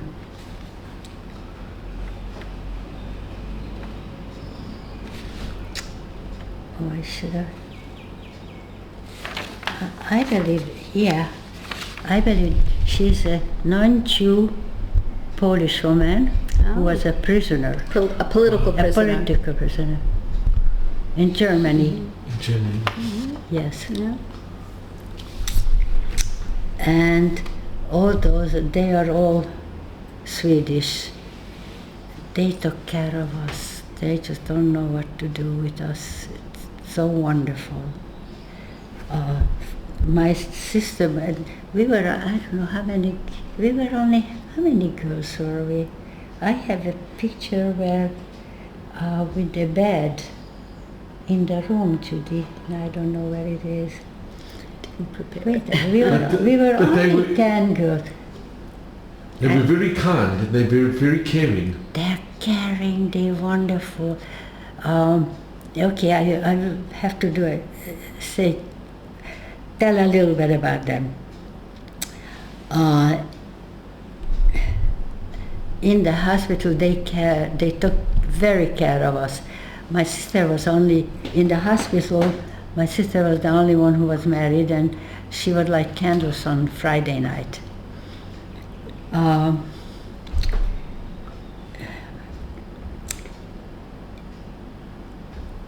Yes, okay. So from Sweden, from the Hayas, they had a Hayas in there. They came, this man, and asked if there is anybody who has some relatives in America. And my sister and I, we looked at each other. My father's three sisters and brother were in America. My uncle was in Brooklyn, lived in Brooklyn. Now, of course, my father corresponded with his family. And somehow I did remember Brooklyn. And I looked at my sister, I said, I tell this guy, I know we have family in America, but the only thing I know, my uncle's name, I don't know, Harry and Drutler. Harry Drutler, Brooklyn. But that's all I know. Oh, very good, fine, no problem. I can go and look for, in America, Harry Drutler. But what they did, I heard my name on a radio, and what they did, they put our name in the newspaper. And in America. In America. Mm-hmm. I'm talking about America now. Mm-hmm. And it so happened that my uncle didn't even, my uncle used different paper than mine. Our name wasn't there. But luckily, his next door neighbor had the paper and said, Harry, somebody's looking for you.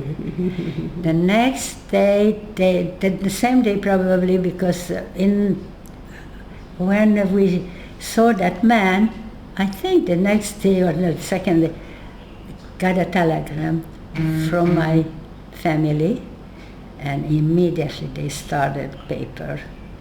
We had to wait a year and a half. We went to Stockholm, my sister and I, my relatives, they had to send papers, of course, and my sister and I, we had to go to Stockholm to the consulate to get a visa to go to America. And what passport did you have? We had no paper. But you got it Eventually, we got it from the Swedish. They From the gave you Swedes or from the Hungarian consulate, do you remember? It must have been the Swedish. Probably. And I have Olga, some of it. had you heard about your siblings, your brothers? Did you, at this time, did you know any information that your brothers had survived? No. Okay, I have to go back now. As I mentioned before, I think that 3 of my sisters lived in Budapest. And it was that my 2 sisters were together, were taken together because the Hungarians were gathering in Budapest also, the Jews. By then mainly they were women because all the men and boys were in the forced labor camp. And they were deported to Ravensbrück, right? Yes, Yeah. to concentration, Ravensbrück It concentration was camp. mainly a women's concentration camp. Yes. And wait, now you have to remind me, Judy. How they How was managed it? to escape. They were on a train. They were also on a train, a group of them, Being a group more, I know now. And the train stopped for some reason, and it was somehow lunch. It so happened it was lunchtime, and the soldiers. one of the guards. Wait. And they had lunch, and then they finished the lunch, and some of the Soldiers soldiers they went To smoke. went off To to smoke. smoke, and one stayed and To also guard you. light a cigarette, and was telling the girls there that go under the train. And The flee it's a now. wagon thing. Flee now. You have Flee to go. now flee and now. go get under the train Because- and go to the other side, and Because all the other soldiers were out smoking and nobody can see you. Flee now if you want. And that's how they escaped. So he And- was one of the nice ones. yeah, And this was a Hungarian, no, German. a German. Yeah. This was Yeah. on the way to Ravensbrück. Wait Well, a this was minute. after. Again, the story is written down. They were in Ravensbrück and they were being taken somewhere.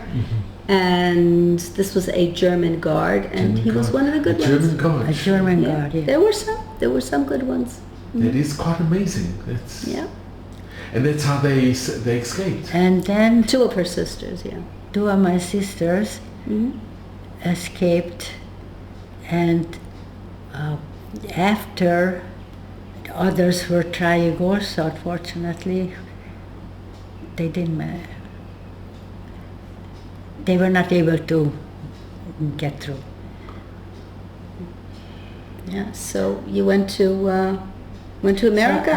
So But when did you I first... don't even know, because as I said that we hardly talked about it. But Olga, can I ask you, when you were in Sweden, did you know that your sisters had survived, or any of your brothers had survived? Not until, as I mentioned, Till she got to that America. Only when you got to America did you know? No, we were in Lokabrunn Sweden. when we heard from Adil. Oh. The 2 sisters who, one of the 2 sisters who Escaped from Ravensbrück. From Ravensbrück. So I don't remember how. Oh, I believe that they have seen us somewhere. You know, my name was. maybe they heard your name on the radio or newspaper. However, they found us that we are in Sweden, and we heard from them. And then I don't remember the others how. Now one of my brother. Which one, Erno or It was Erno? Alex Shani. Shani. He was taken to Siberia, and as a matter of fact, the train that this group was taken went through my hometown, Újfehértó, and well, they stayed. This was in 1943, or are you talking about? This is. Well, we were. 43. It must have been 1943 and 42, something like that, because it happened before we were deported.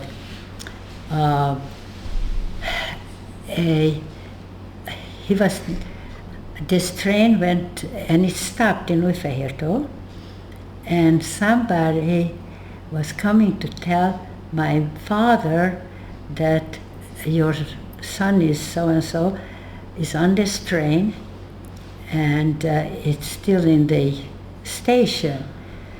So my father grabbed something, some food.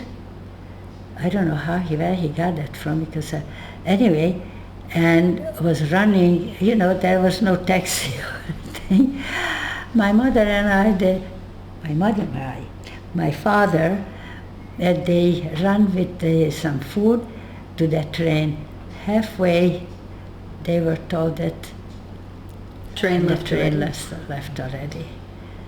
Anyway, he was taken to Siberia, and he didn't talk about never asked what he did, what they did over there. Nobody spoke about anything. None of them spoke. None of them even told each other where they were, what years, which camp. Nothing. Not only siblings, but friends also. We never talked about it. Just lately we started to come out. You never asked your sisters, you never asked your... We didn't really talk much. Okay, about my brother, who is now in Siberia, and there are also German prisoners, and there is no food in Russia also at that time, and especially for people like them. And my brother told us that because he was not alone, you know, others, German groups, this German is, where did he get the meat from? He's eating meat. Where did he get the meat from? What do you think? There were frozen people there. Frozen corpses. That's what they had to eat. There was nothing to eat. Either you ate a part of a frozen corpse or you died. That was it, basically. Now we are living this similar thing.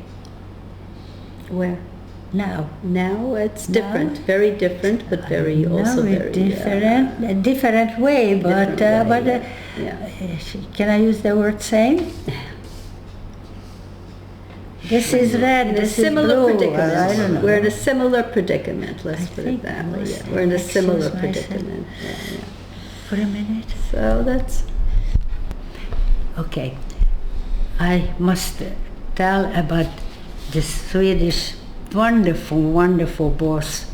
Where were you working? In a clothing factory? I was working in a clothing factory, which was in the town was called Mjölby, and we were working there, my sister and Bella and I. And when eventually, as I mentioned, that we are coming to America, right? So when we left Mjölby, coming to America, going to in Mjölby, we had to take a train, and we went to somewhere else, and then we take the ship. Now, we were, I have to mention this. It was Yom Kippur, and in the evening, the boss came. His name is Herms. Oh, I have to look it up. I think it starts with an H. My sister and I in Mjölby, we are on the train on the way beginning to America. And who's coming? Our boss, and giving us a letter. A letter of reference. A letter of reference. What wonderful workers we were. And it's here, in Swedish. You have to enlarge it and translate it. And especially came to give it to Can you. you imagine? He came for sweet, such a, okay? And and Yom Kippur, he in a night, evening come and tomorrow, and we'll have, inviting you for a dinner. They gave us such beautiful, they had a very big factory, and there was an apartment house. We were there 10 girls, also Hungarians, refugees, with the bathroom, of course, and the kitchen, and we all worked for this man, and his home was also there. And can you imagine? He came to our home and invited us all girls for dinner. Yes, so I'm just going to mention that when my mother needed a passport, it was issued by the Hungarian authorities in Stockholm, probably the embassy there. And that's how she got her passport. And you have a picture.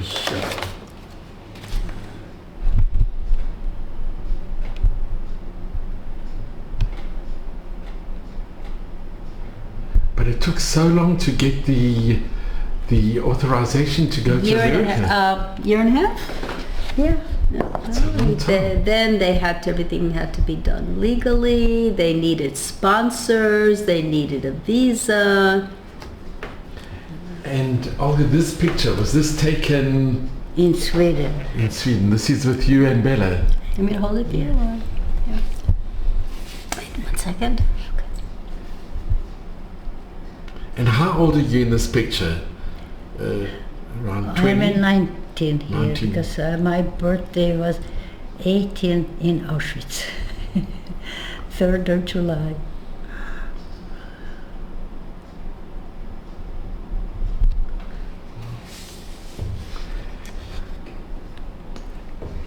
And you had heard now that you had some of your siblings had they contacted you. Yeah, eventually. Did you write to each other, or how did you contact each other? Did they write or telegram? I don't remember. It was so long ago. And you got to meet them. First Adele, my sister. Where did you meet her? She went to. She moved to Canada with her sister Bori, and my mother went to visit her in Canada. Okay. So can we speak about your trip to America when you got the papers to go? It's funny, I can't. What's the name of the first? We from Lokabrunn by train. We went to this city. I can't remember the name. Probably it's in the book. What? Where did we go? We had to go by train to this place where it's obviously it's by the sea, where we got onto the Drottningholm. That I remember the ship trade. Please get me. Well, what was the name of the? What do you want? Tissue? The name of the ship, Drottningholm, that I remember. It took 3 days. How long did it take? Did you ever go to... 24 hours at least. Did you ever go to Port Malmö? The city of Malmö? Well, when we came to Sweden, that, yeah, wait a minute, where did we arrive? So there were quite a few... Maybe Judy remembers, Malmö or Gothenburg. And the Swedes were good to you, the Swedish people? Swedish couldn't be any better.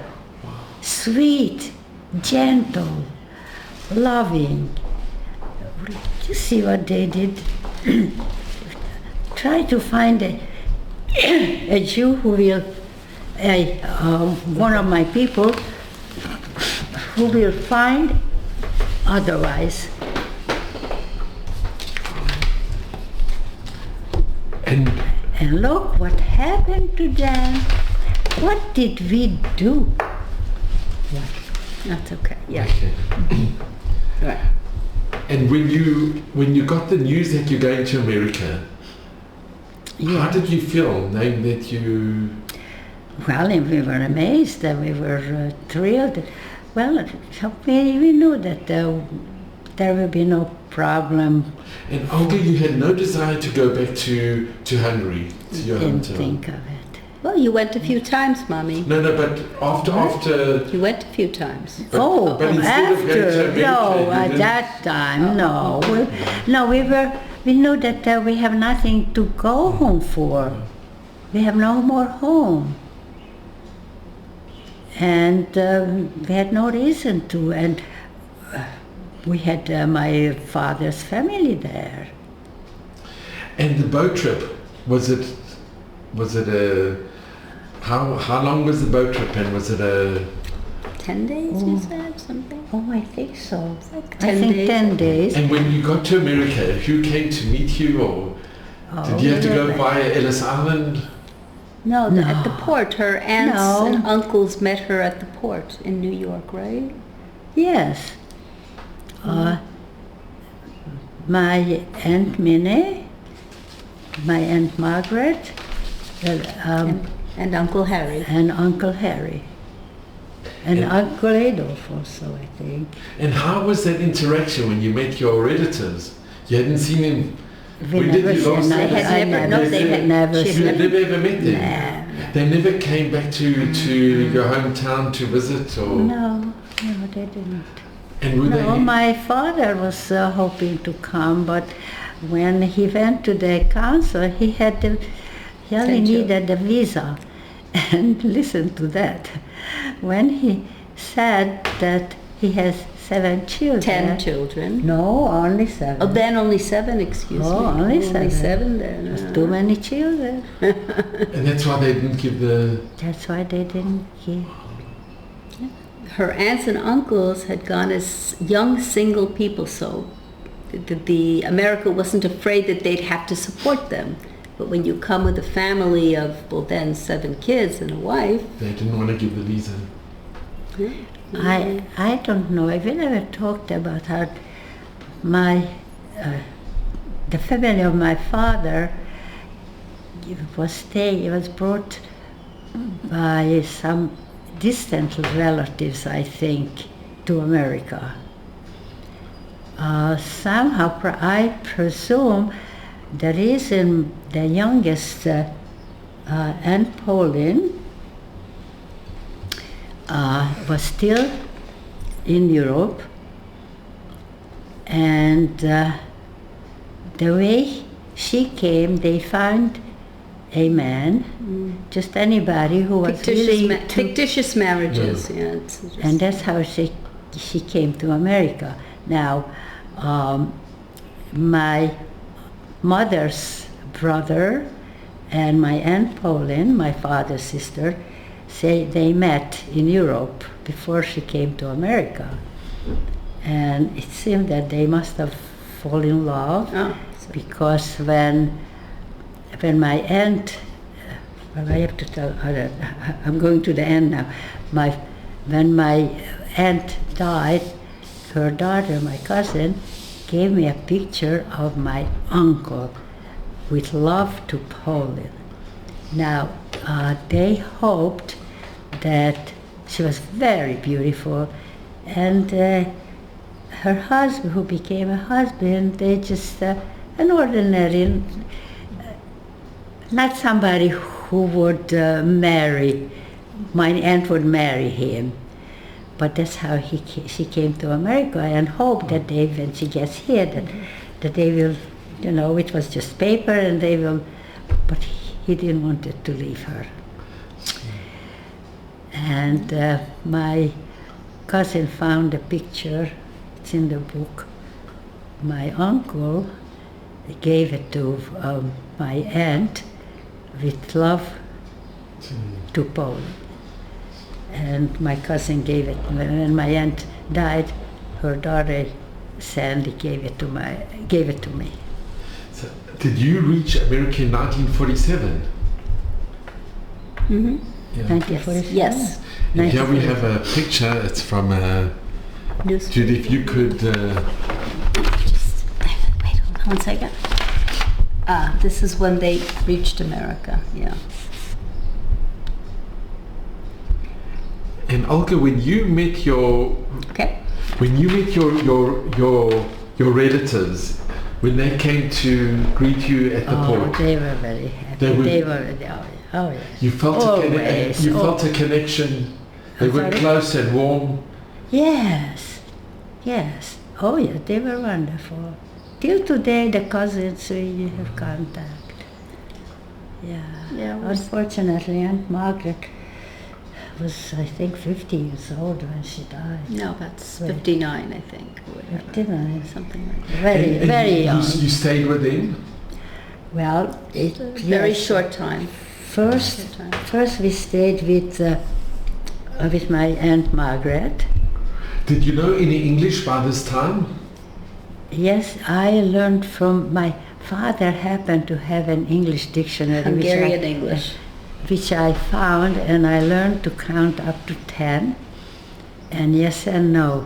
That's what she knew when she got to America. When I got to America, and what was I got? Yeah, first with Aunt Margaret, we stayed, and then I went to Poland. Aunt Pauline. Mm-hmm. And then we, one of my cousins, I think they bought a house, and they had more room, so we stayed with my cousin Ida. And my Aunt Margaret, had friends, many friends, and one of the friends was an unmarried Jew, non-married young man, Jew. Young man. By the name was Menyus Lenhard. And he had an eye on my older sister. Bella. Mm-hmm. I remember once he took us, both of us, to the Radio City, and you know how much the Radio City cost? 1947. 25 cents? 50 cents. 50 cents. And it's still there.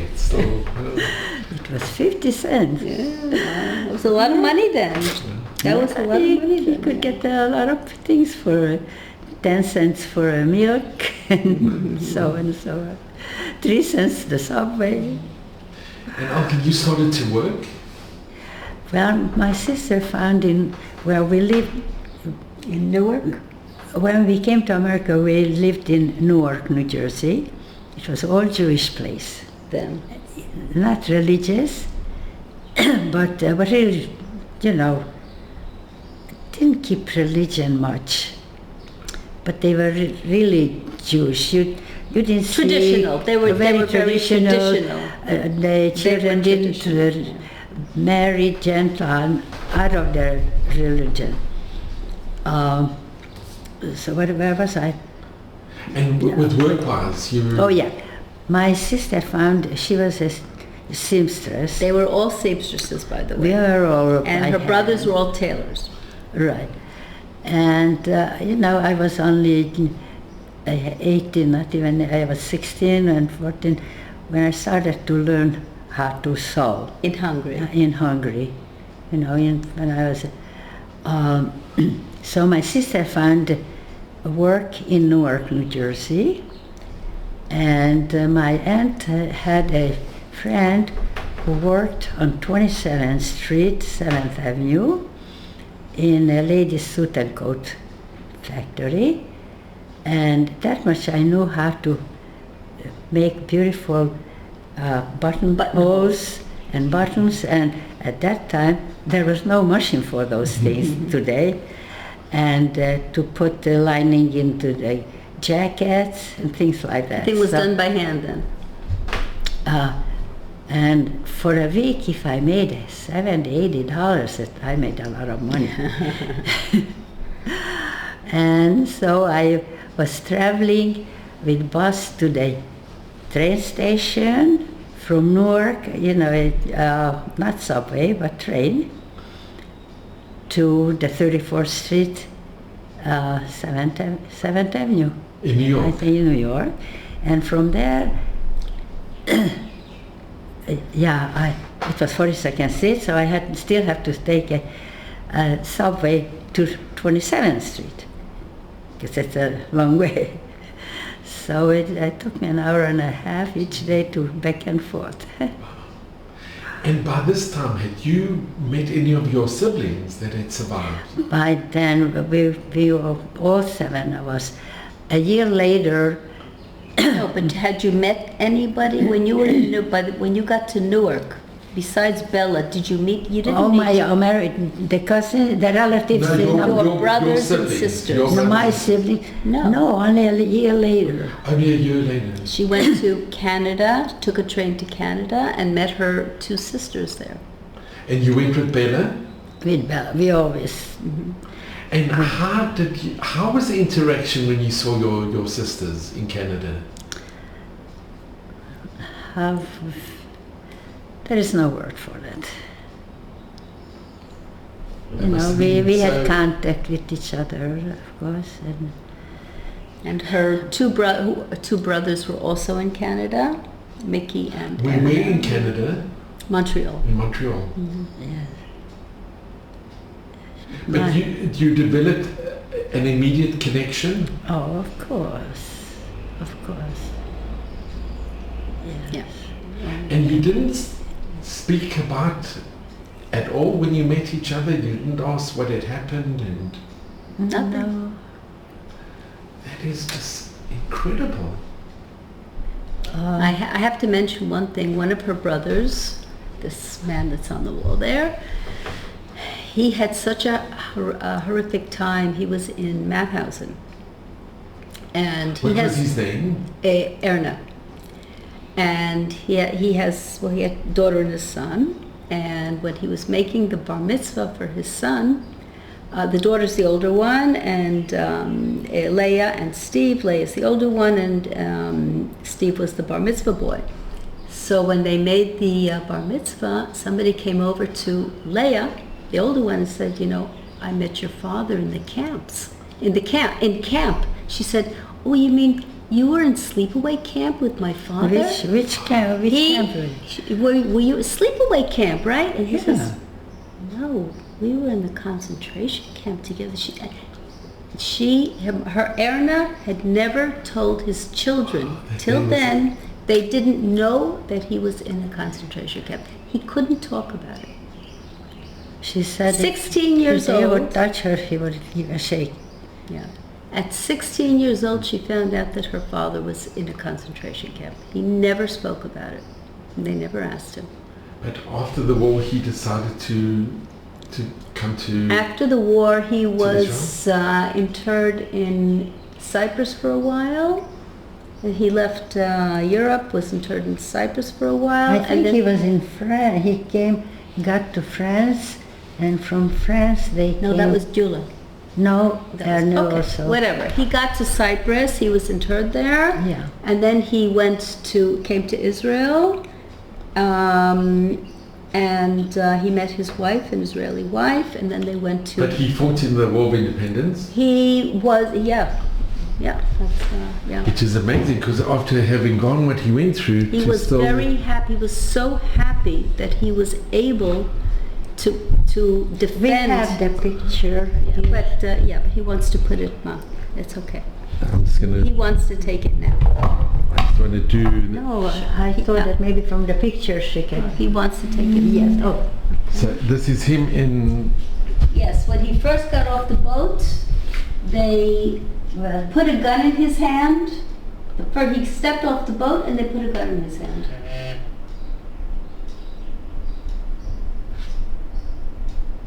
So to defend his own people, he was very proud. So he was just like so happy, yeah.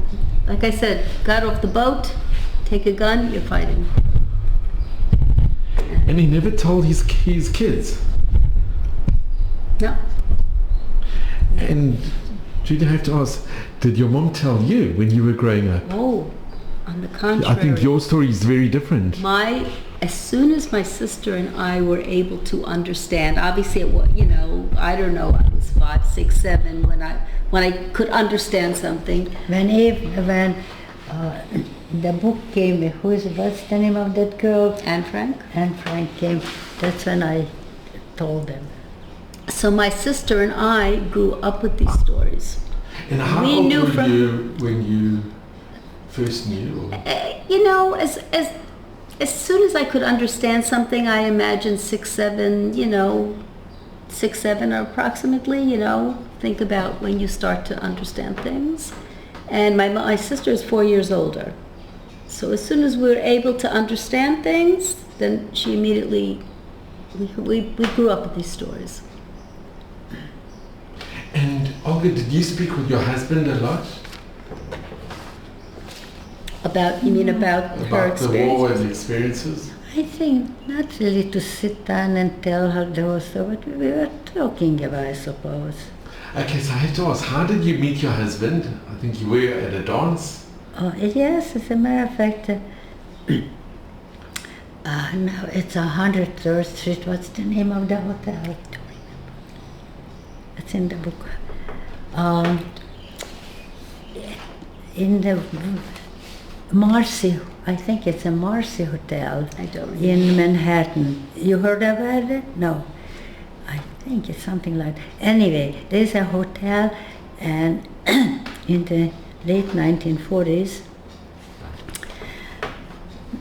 I don't know, some organization. Yes, it's called Marseille, Hotel Marseille on Hotel, yeah. 103rd Street. You're right. There was this organization, Kossuth. He was one of Hungarians. There is a statue in America, 113th Street, I think, or something like that, on West Avenue, of him. Kossuth, he was a very good one of the Hungarian Yes, one of leaders. the Hungarian president, let's call him. Anyway, they named that Kossuth Ball, and in this hotel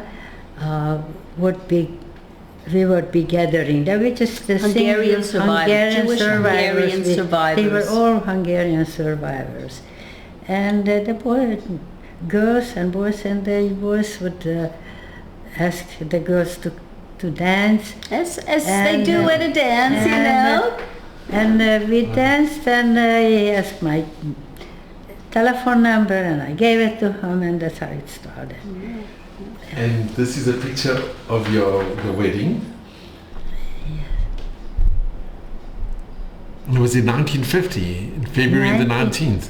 1950, February 19th. February 19th. And can I ask, where did you get married? Well, as we were mentioned, In my uncle's house. That's my father. My father's brother owned a house on 105th Street in Manhattan. Okay.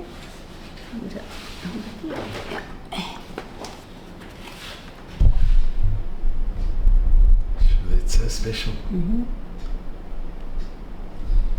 And he had quite a big house there. Is that somebody knocking? Is it? He had quite a big house there, and they got married in his house. Then there, you didn't have these lavish weddings. It was at the guests came, the family. There was the chuppah, and that was it. And do you remember there was no a dinner, rabbi? There no was dinner or anything. was there a rabbi who officiated at the wedding? I'm sorry? A rabbi who officiated at the wedding? Yes, of course. Do you remember the name of the rabbi? Cohen, no? Cohen, I think. Cohen. Not As a her. matter of fact, Not her.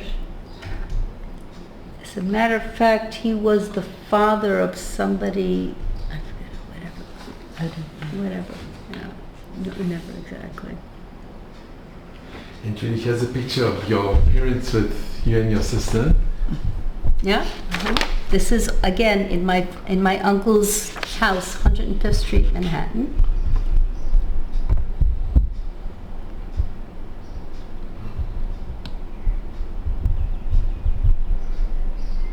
And your husband wanted to be a dental technician.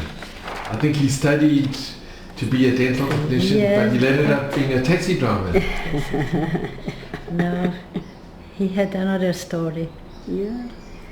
But, My father escaped from Europe the end of 1939 with the Mapilim, the illegal immigration to Palestine.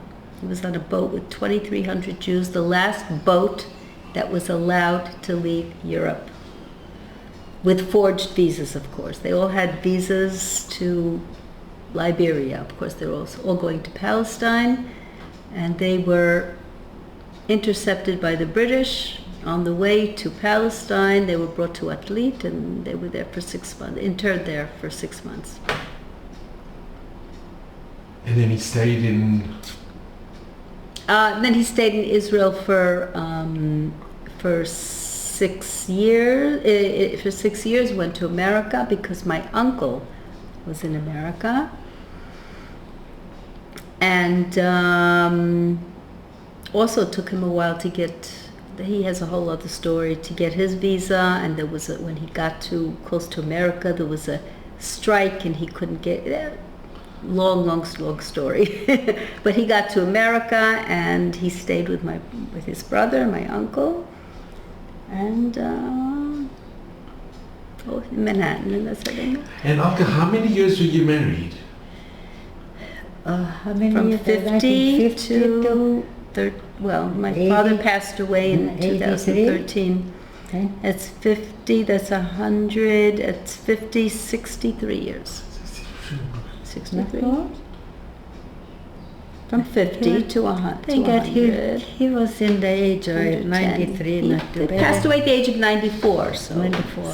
And you had made Aliyah, you came to live in Israel? Well, after Judy decided that she doesn't want to come back, yeah, I came here for a year to study, and I decided that this is my home, and I never went back home. And you were happy coming to live in Israel? yes and no. My father, because he was here, like he was familiar with the place, he wanted to come back very much. And she didn't know the language then, and she still doesn't know the Yeah, language. she, And you had a daughter who was still living in America, Right. which must have been Yes. difficult. yes. But Olga, I have to ask you, in all what you went through, and being in the camps, and what had happened to your family, did you always keep your emunah, Your faith. your faith? Yes, even in the camp somehow. I kept saying to my sister, everything is going to be okay, you will see. Somehow, I don't know why or what, but I did have the strong feeling who I am, what I am. I don't know how else I can explain it.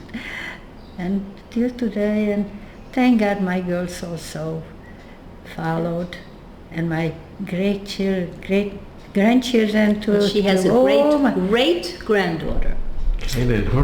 Great granddaughter. May you have also. We just celebrated our fifth generation, 2 years old, June 3rd, and my birthday is July 3rd, so I'm joking that she's older than I. Thank God she's adorable. Thank God. 5 generations. 5 generations. And that's giving it to Hitler. So we have beautiful pictures. This Hitler, you didn't. We succeeded. That's my sister's family. And it's growing. And that's my family over there. Well, let me do. Maybe hold. Yeah, if you can. Wait, here. Hold it together, or it's lovely. Yeah. So this, in a way, is the most amazing message. But Olga, what message what message do you impart to your children, grandchildren, great-grandchildren, and to the future generations? Wow, it's a difficult question. Just have faith in Hashem, and just remember how we survive, and look where we came from. How many people were we here in Israel? And how many we are now? And how many we are, and especially what kind of ammunition we have, or how shall I put it? Now, I'm not very good at my English. Technology, what kind of technology that we have today. And things to enable a good life here. To able to defend ourselves. Look where we are, what kind of things we have. Technology. Things that we are creating.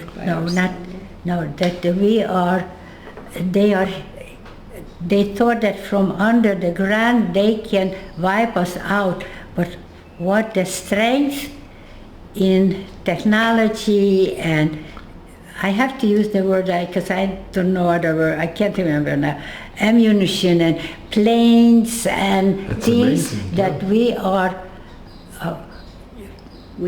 creating ourselves, producing. We are no, not producing. We are. You're shooting us, and we are. What are we doing? Protecting us. Look at that protection that we have, and you have underground. What? Yeah. To send some bullets. How can you compare what you have and we have? Is there any way? I just want to mention. I don't know. Did I express myself very well? You know, am I right? 100%. I'm just going to come in because I just want to thank you. And what you said is so profound and it's so true. We just saw it yesterday, exactly yesterday.